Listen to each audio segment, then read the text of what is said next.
Live from KSAT 12. The 6 o'clock news starts right now. We begin tonight with a search nearing at least 10 hours, but it's part of a mystery that's lasted more than 2 years. Investigators spent the day searching a wooded area in connection with the disappearance of little Lena Keel. In December 2021, the 3-year-old girl was last seen at an apartment complex off of Fredericksburg Road. This new search today is in the same area, in the medical center. San Antonio police and the FBI were out in force scouring a location about 500 yards away from that complex. A new tip in the case led investigators there. Our Garrett Berger is on location. He's live where that search is happening. Garrett, it's a search that's expected to last into tomorrow. What are you seeing out there right now? Well, Steve, right now, a lot less activity than we were a few hours ago. This is just a fraction of what had been out here at around 1:30, 2 o'clock. Now, an advocate and liaison to Lena Keel's family says they were told investigators are going to be securing the site overnight. She says police have been here since last night. And while a San Antonio police spokesman said it was early hours this morning, either way, it has been a long day. We saw San Antonio police, FBI, and crime scene investigators and dogs. Most of the activity focused on the wooded area that I'm standing in front of. We also saw them checking a shed at the edge of some neighboring townhomes. An advocate for Lena Keel's family, who are from Afghanistan, says she came with Lena's father and a translator today. She says investigators are looking for a body and that right now they're just waiting to get some equipment in tomorrow morning. When I asked again, what type of equipment, is it something that maybe can take an x-ray? They said yes. So they're waiting for something to be able to see what's under the dirt. They said they received a tip for this particular area, which is what we wanted to confirm with them as well. Pamela Allen, police, and neighbors all say this area was searched after Lena Keel's original disappearance. Police wouldn't say much about how the tip came in, but a neighbor from the townhomes told us he saw law enforcement out in the area last night with someone in a jumpsuit. Now, San Antonio police spokesman says Lena Keel's case is still an active missing persons case, and that won't change until they get evidence that indicates otherwise. Live near the medical center, I'm Garrett Berger, KSAT 12 News.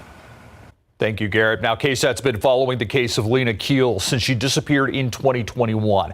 There have been leads and developments in that time, but none so far have led to Lena. Our Patty Santos joins us live now here in the studio this evening. Patty, for years, an entire community has seemed hopeful and determined to find Lena. Yeah, that's right. And every time there is a new lead and a new search, there seems to be renewed hope.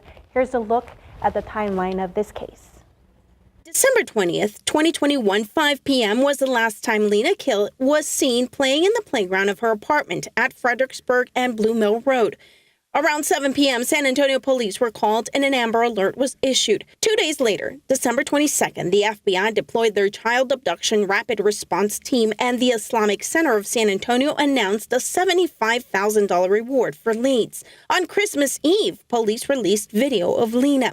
December 29th, the local search team joined authorities in a field search near her apartment. 3 weeks later, January 5th, 2022, an FBI dive team flew in from Washington, D.C. to search a greenbelt near Babcock and Huebner.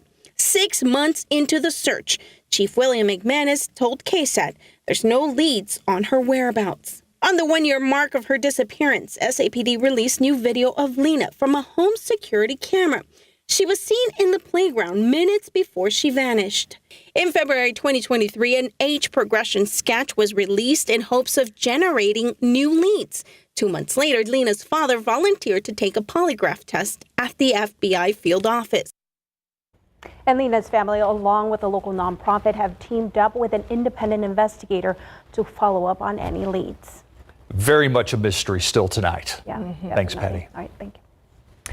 We want to go now to the latest on the mass shooting at the Kansas City Chiefs Parade. Tonight, we're learning the person who died in that shooting is 43-year-old Elizabeth Galvin, a local radio host and a mother of 2. We also know at least half of the 22 people injured in that shooting are under the age of 16. Kansas City police say of the 3 people arrested, 2 of them are juveniles.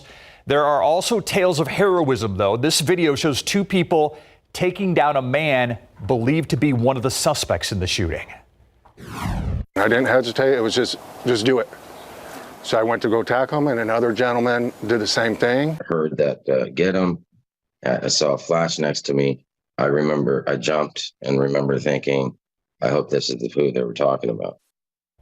There were around 800 members of law enforcement in that crowd of about 1 million people at the parade. Police say several guns were recovered there at the scene. On the heels of that shooting in Kansas City, a campaign for gun reform taking a unique approach. Families who have lost loved ones to gun violence using artificial intelligence to recreate their loved ones' voices. And some of those are the voices of children who were killed at Robb Elementary. We've listened to them. We can tell you they are tough to hear. But Lee Waldman reports the people behind this project are hoping that Congress will listen. Hi, this is Uzi Garcia. His voice sounds exactly as it did in life. I'm a 4th grader at Robb Elementary School in Uvalde, Texas. Or at least I was. Nearly 2 years after Uzziah Garcia was silenced by an 18-year-old armed with an AR-15. Nothing has changed. Even more shootings have happened.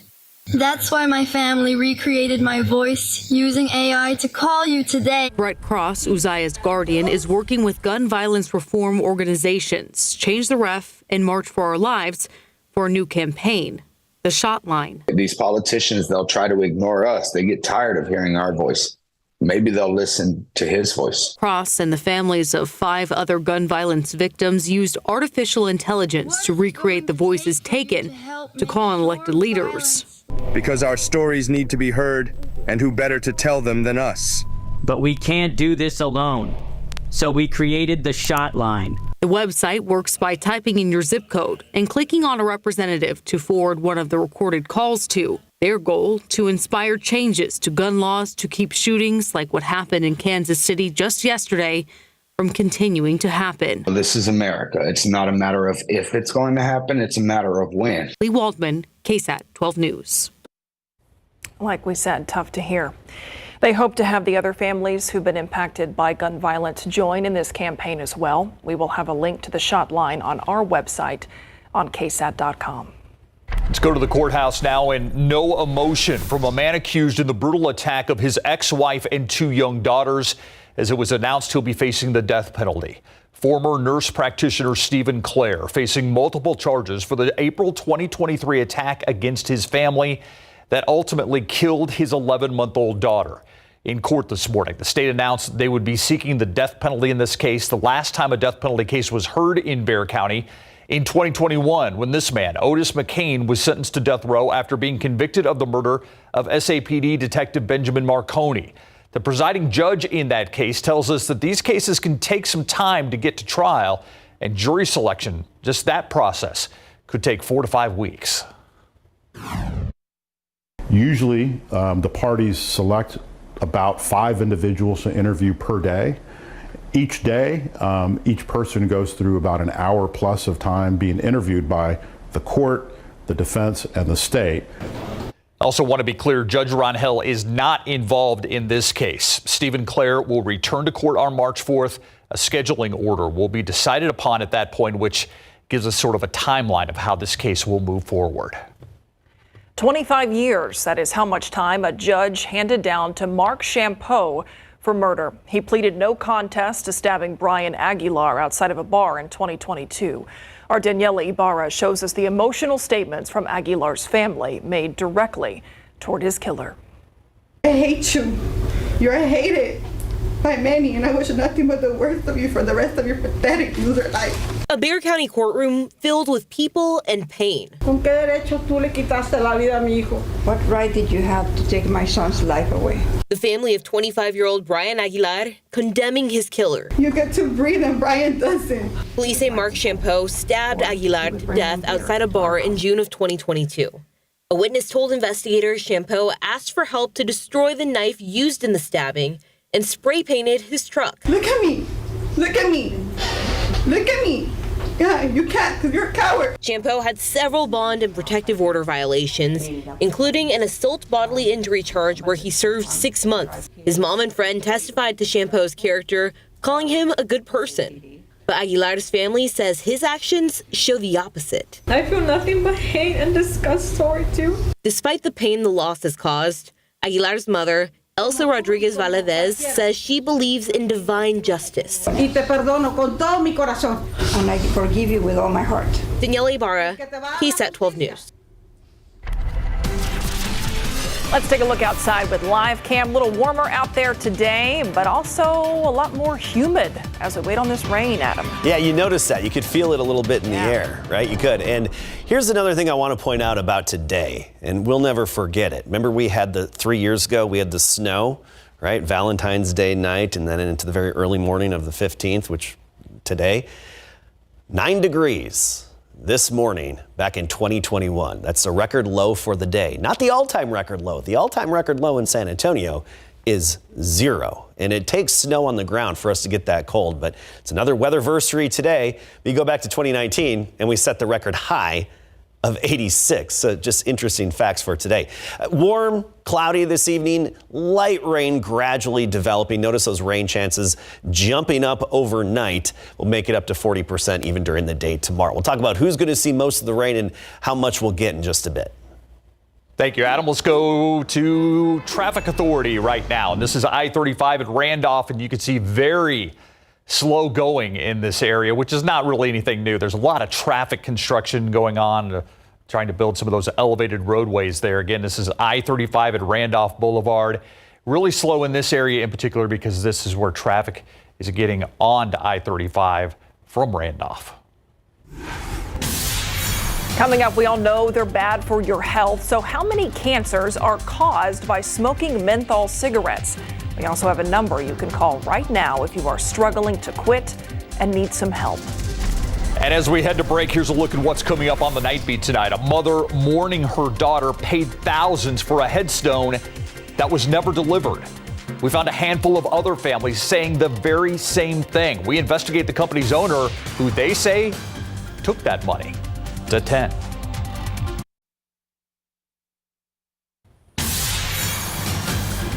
The CDC has relaunched its Tips from Former Smokers campaign in hopes of helping those struggling with cigarettes to quit. According to doctors with the CDC, smoking harms nearly every organ in the body. It causes more than 13 types of cancers. It's the leading cause of preventable death and disease in our country, and it's powerfully addictive due to the menthol found in most cigarettes.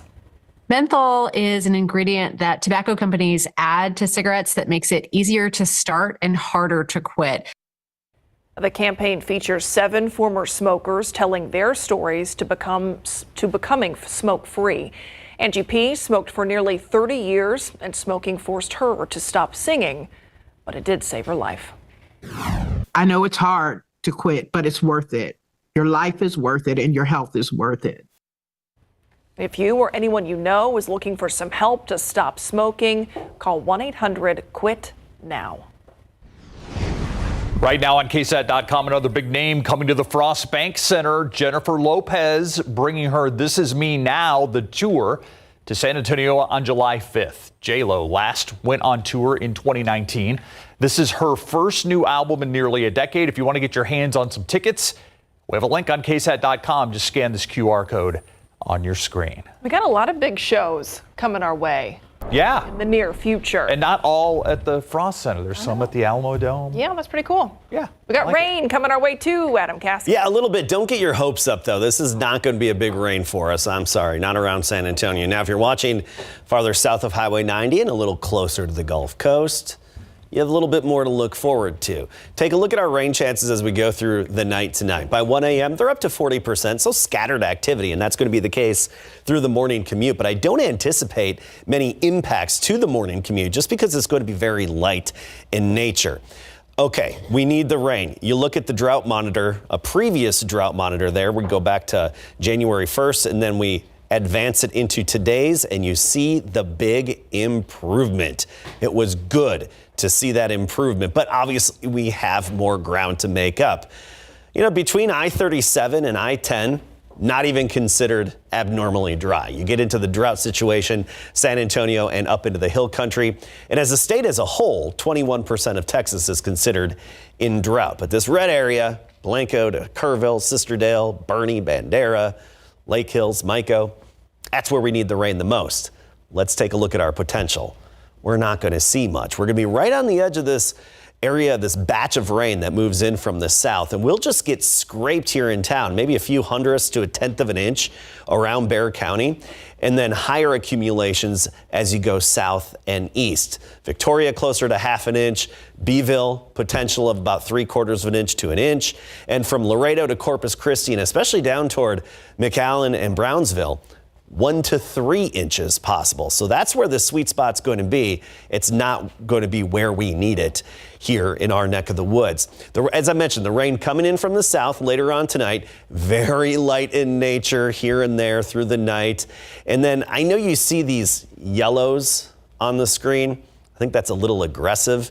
And the exact same model I showed you previously that had up to a tenth of an inch around Floresville is showing this moderate rain. So I don't buy into that intensity of the rain when it comes to this computer model. But we see the rain taper off a little bit, then pick up again as we get into Friday night. Here's a cold front moving in. This broken line of rain, that's our cold front that's going to cool us down for the weekend. And then behind it, a few lingering showers all the way up to about sunrise on Saturday. So bottom line, not a whole lot to get excited about, and it'll be little to no impact on the roadways around town. But if you're headed south or east, you'll definitely get into the wet roads late tonight and especially tomorrow. I mentioned the cold front Friday night. Oh yeah, back to 32 degrees Sunday morning. A brief light freeze on Sunday morning. We're in the 60s now across the state, but you see this colder air in the 20s off to the north, the Dakotas, Nebraska, up toward Minnesota and Montana. That cooler air is slowly working its way southward, and behind that Friday night cold front, it's going to settle in, and it's going to be here just for the weekend. So 58 degrees tomorrow morning, 67 in the afternoon. Despite the clouds and a little bit of light rain periodically, it's still going to be a relatively warm day. We'll be into the 60s, even where we don't have as much rain, Bandera, Utopia, into the hill country, low 70s. But look ahead into Saturday, 42 in the morning, then we only rise 10 degrees into the low 50s by the afternoon. Gusty winds up to 35 miles per hour. Sunday morning, that light freeze. And then Sunday afternoon, despite sunshine, we're only at 58. But next week, we rebound quickly. We're back into the 70s before you know it. It's short-lived. All right. Thank you, Adam. All right. Skills Challenge, the All-Star Game, Rising Stars, all kinds of stuff going on in Indianapolis over the next few days, Mary. I can't wait. It's going to be fun to see all the best players in the NBA come together. The NBA All-Star Weekend festivities have kicked off. Larry Ramirez will join us live right after the break to preview what's ahead for Spurs rookie Victor Wembanyama and company. Plus, details on what led to the Southside girls basketball team forfeiting their Class 5A by district championship. Straight ahead.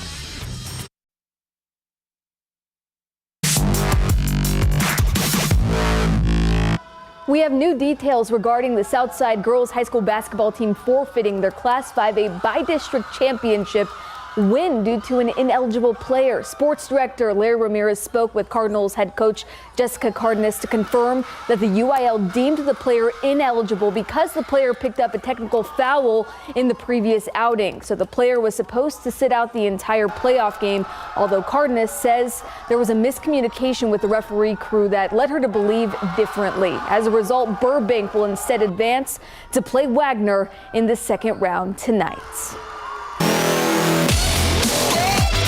The San Antonio Spurs wrapped up their pre-All-Star break schedule last night. Unfortunately, it ended with a 23-point loss to the Dallas Mavericks. So the Spurs enter the weekend 11-44 overall, sitting last in the Western Conference. But now the focus shifts to NBA All-Star Weekend. Larry joins us live from the Convention Center in Indianapolis. Larry, it's not an ideal for the Spurs to have to go into this kind of weekend fresh off of a loss like that. Yeah, absolutely not, Mary. That final result last night is certainly not what the Spurs wanted heading into NBA All-Star Weekend, but now the guys will get a nice 8-day break before they have to play again and resume the rodeo road trip. So some 20,000 fans packed the American Airlines Center in Dallas last night to watch the Mavs beat the Spurs, and even though the majority were there to see Luka and Kyrie, Spurs rookie Victor Wembanyama had them oohing and awing because his full arsenal was on display. He had 26 points, 9 rebounds, 5 assists, and 3 blocks in 27 minutes. He was stretching the floor and coming out of nowhere to alter or block shots. It was impressive. So now that the NBA season is about 2/3 of the way done, Wemby was asked during post, what has he learned the most? What I've learned the most? I mean, I've learned plenty of stuff. But most importantly, the areas where we need to, the areas we need to avoid and the ones we need to, to go strongly, to go at them, and it's, I've learned, honestly, plenty of stuff, and but the most about myself. And I'll tell you what, the NBA is definitely learning about Wemby and how dominant he's certainly going to be in the future. And you know what? He will put his skills on display Friday and Saturday here at NBA All-Star Weekend in front of a worldwide crowd, and he's going to put on a show. I just know it. Mary? Yeah, we can't wait to see it. All right, I have to imagine Indianapolis right now is pouring with spirit ahead of the weekend's festivities. What have you seen, Larry? Is there really an NBA court in the airport? Yes, there really is a full-size NBA court in the airport. We saw it when we arrived earlier today, but I tell you what, it's a mad dash on travel day. We had to get to the hotel, check in, get over to the convention center where I'm at right now to pick up our credentials because you have a certain time window. So we walked by the court. When I say we, I mean myself and Photalk Mark Mendez. We saw it. It is impressive, but we really didn't get a chance to look at it. Hopefully when we leave Sunday, maybe we'll get to shoot some hoops on the court. Yeah, you have to, for me at least. And as far as Wemby goes, what will his schedule look like for the weekend?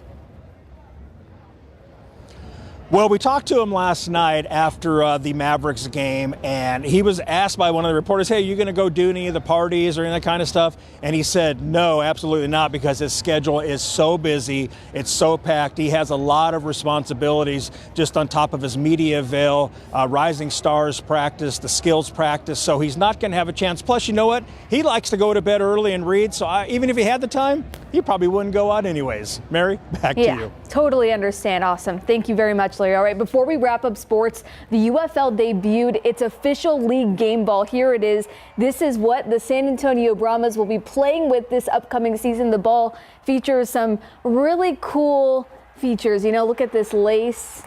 I mean, I'm excited. It's big. All right, we're gonna end with a bang. Let's try not to break anything. Whoa, nice. Good arm, Mary. Very nice. By the way, if Larry shoots hoops at the airport, he needs to wear his Air Jordans. Oh, yeah. I want to see photographer Mark Mendez shoot some hoops. That's what I want to see. I'm just glad I didn't fumble. Yeah, you didn't. No recovery needed. Doc Talk is coming up next.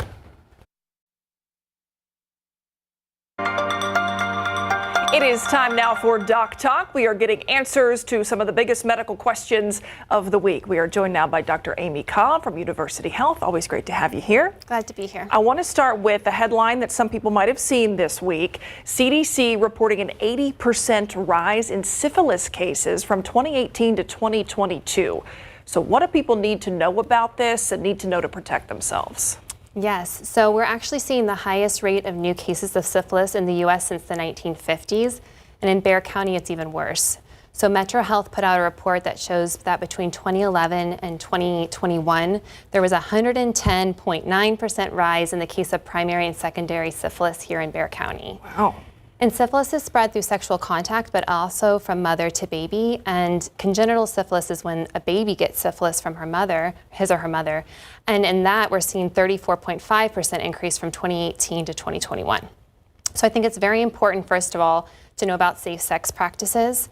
So using a latex condom correctly and consistently is one way to protect yourself, but it only protects you if the syphilis sore is covered by the condom. If it's not, then you could still get an infection. So that brings you to either abstaining from sexual encounters or having a long-term mutually monogamous partner where you know that you and your partner have both been tested and are negative. From there, I think it's really important that people know what the signs are of syphilis and the symptoms. So there's multiple stages. In the first stage of syphilis, you get a painless, round, often firm sore in the genital, anal, or mouth area. And again, it's painless, so people may not even realize they have it. It can last for 3 to 6 weeks and then it goes away with or without treatment. People might think they're good, but if they don't receive treatment, it goes to secondary syphilis. With secondary syphilis, you can get a rash that's often red or brown on the palms and soles of the feet, but it can be other places. It can be quite faint and mistaken for eczema. And then it'll go latent for a period of years, 10, 30 years, and then you can get tertiary syphilis, which is where it actually affects your organs like your brain and nervous system, eyes, ears, and heart. And at that point, it can be life-threatening. Yeah. And this is an issue in Bexar County. I mean, we need to point that out. Like, it's even Bexar County's above the national rate. Average. Is syphilis treatable? Yes, it's easy to test for with a simple blood test, and it's treated with injections of penicillin. There are alternatives if you're allergic to penicillin, other antibiotics that you can take, but it's very treatable. You just have to get tested early. Yeah. Okay. All right. The FDA sent a letter on January 11th, 2024, to convenience store, gas stations, other organizations urging retailers to stop selling something called Neptune's Fix and any other tianeptine containing products. What is tianeptine and what are the dangers? And thank you for helping me in pronouncing that. You did great. So tianeptine was actually developed in France in the 1960s as an antidepressant, and it's been approved in some countries in Europe, Asia, and Latin America for the treatment of depression, anxiety, and irritable bowel syndrome, but at low doses. In the U.S., it was never approved by the U.S. FDA, but it's being sold as a dietary supplement in gas stations and smoke shops, and it's being marketed to help with clarity and energy and even maybe to help people get off opioids. But people are using it at much higher doses than would be recommended, and at high doses, it does bind with the opioid receptor, which has earned it its nickname as gas station heroin. Oh. It can actually cause toxicity where you can get very high heart rates, dangerous blood pressure, seizures, and there have been 4 cases of death in the U.S. from tianeptine. So what I think is really important for people to know is don't consume tianeptine products that you're getting as a dietary supplement because they've also been shown to be mixed with other things like cannabinoids. And then from there, I think it's very important that if you are seeking that medication or that dietary supplement for a condition, go to your healthcare provider because we do have approved treatments for depression, anxiety, opioid use disorder. And then disclose your dietary supplements to your healthcare provider because there may be health risks you're not aware of. Okay, so the substance is tianeptine, the brand that is not supposed to be sold anymore, Neptune's Fix. Correct. Okay, so next viewer question proves that COVID is still out there. How long does it take to get your taste or smell back after you've had COVID? Yeah, it's from Rachel V. Yeah, so often a loss of smell and taste is one of the first symptoms you might have when you're coming down with COVID. So I would get tested and, self-isolate right away. Fortunately, 90% of people will get back their smell and taste within 4 weeks. At least 10% who may have longer term problems. I personally have had COVID once. My only symptom was a loss of smell and I got my smell back in a week. Yeah, but COVID levels are still concerning. They are. They're declining in Bexar County right now, but they're still quite high. Yeah. All right, next question comes from Martha R. How do you get vertigo and can it be controlled with medication?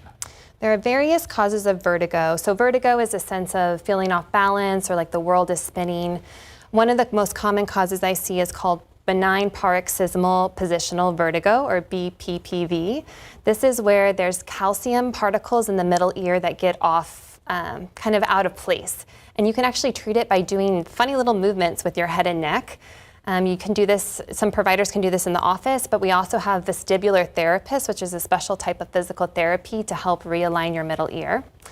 Another common cause is Meniere's disease, which is the buildup of fluid and pressure in your middle ear, and that can actually be treated with diuretics or water pills.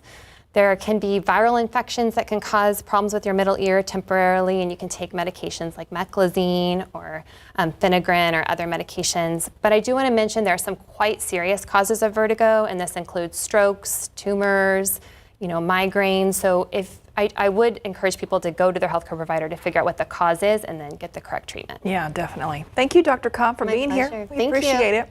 Like we said, this is our segment, but it's your questions. We want to hear from you. If you have a question you want us to take to our doctors, scan this QR code, submit the question, and we'll read it. Yeah, we'll get an answer. We'll see you next time. Okay. Thank you. We'll be right back.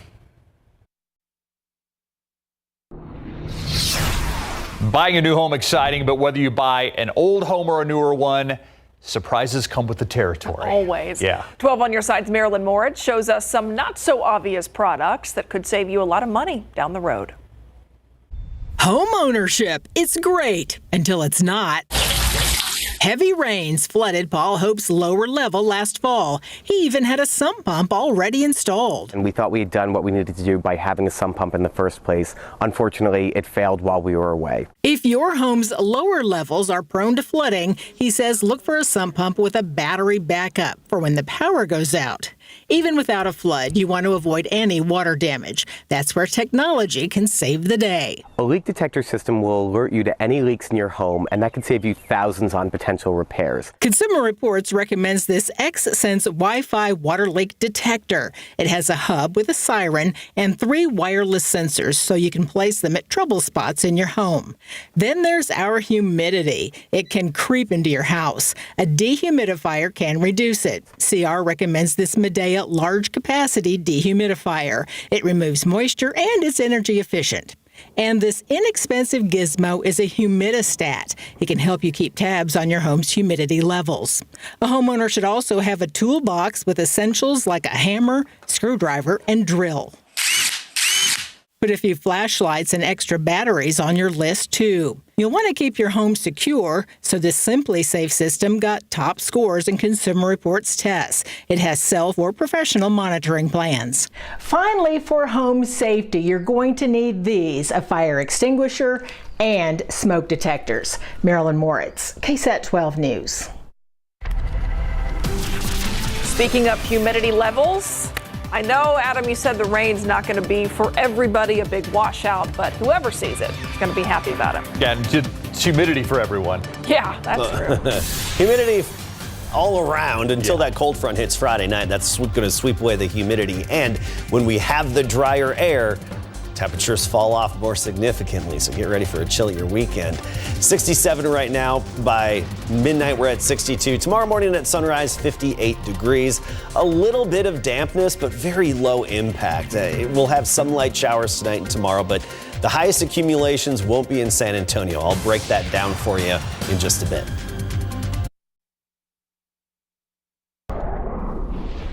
All right, it is Thermometer Thursday. Is indeed. Sometimes I say just Thursday, but I like to, He's on board today. Give Caskey a bone every once in a while, throw him a bone, make him, I got a high kick. I remember what today is. I got a high kick. That's when I get excited. I do the high kick where I start punching the air. When I'm playing video games against my buddy Cody and I score a goal, we play NHL, I get so excited.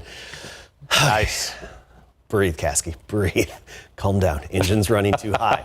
Let's talk weather first. Light rain tomorrow, and I stress light, and it's not going to be a washout. I really don't see it being problematic for most.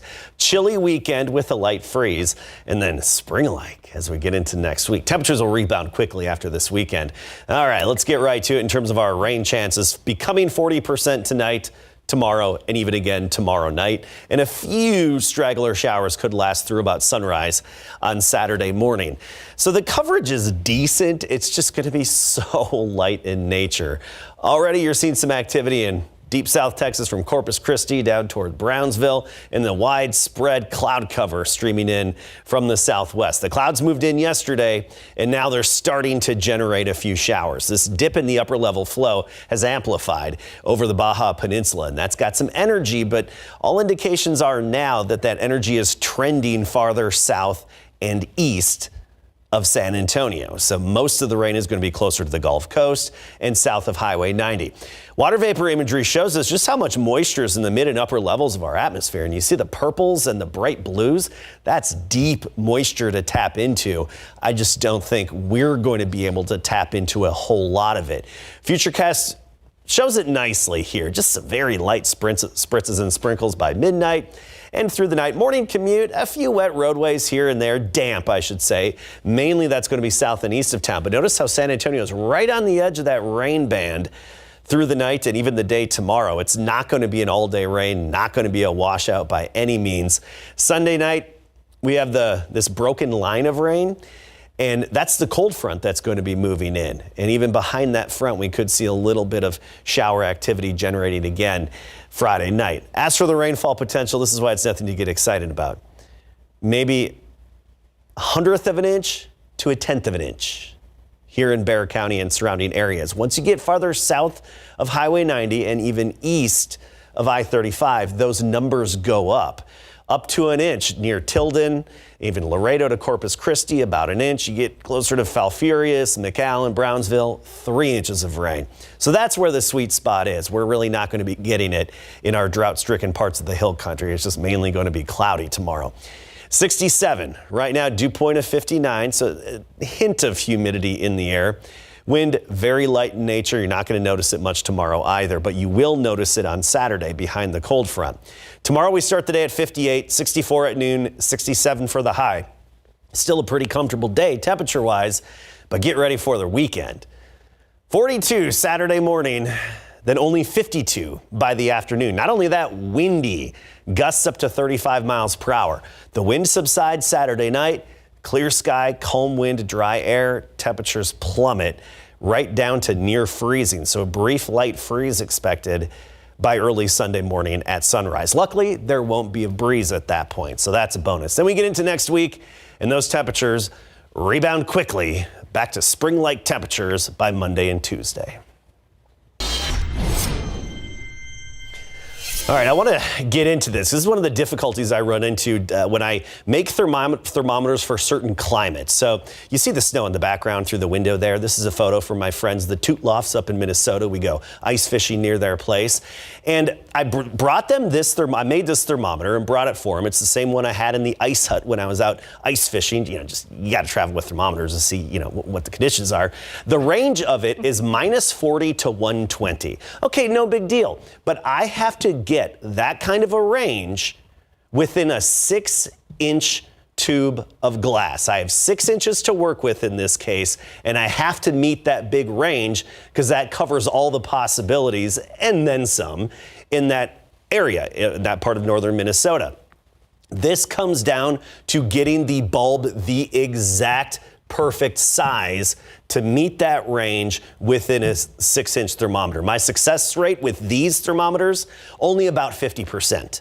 As I make them, fill them up, start calibrating, realize, nope, this one won't go cold enough. It bottoms out in the bulb. This one won't go warm enough to cover it all. So that's just one of the challenges that I run into when I try to make these for different climates. I'm grateful for Texas because I just have to make them from 0 to 110 and I'm covered, and that makes it a lot easier. Okay, come back out here. Let's get a look at our thermometer winner for this week, Bev Hurston of San Antonio. Congratulations. Go to ksat.com/thermometer to enter the drawing. And that's for this lovely Texas-shaped thermometer. How many thermometers do you travel with? I'm just curious.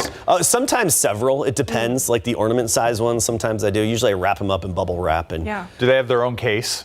They should, but I get stopped at TSA quite I know, that's what I was going to say, yeah. And they're like, mercury in there? I'm like, no, it's rubbing alcohol. Does that happen to you when you travel with your thermometers? Yeah, well, that's why I stopped traveling with my thermometers because of the whole TSA hassle. It's a thermometer problem. I get that. The Thermometer Security Administration. Should be right back. Today, San Antonio police and the FBI investigated a scene related to the disappearance of little Lena Keel on the city's northwest side. The area investigators were searching is about 500 yards away from where the 3-year-old girl was last seen.